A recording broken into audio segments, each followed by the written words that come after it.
Hey guys, so today we have some markers and there's 80 markers total, so that's a lot for a marker pack.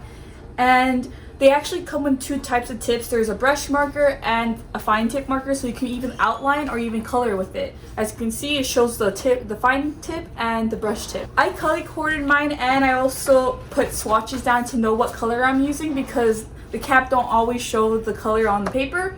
And it was very smooth putting it on here. It's very easy to use, the fine tip and the brush tip. And here I did use the markers to actually make it. They do not leave any stroke lines. You only see stroke lines on here because I actually used colored pencils on top of them.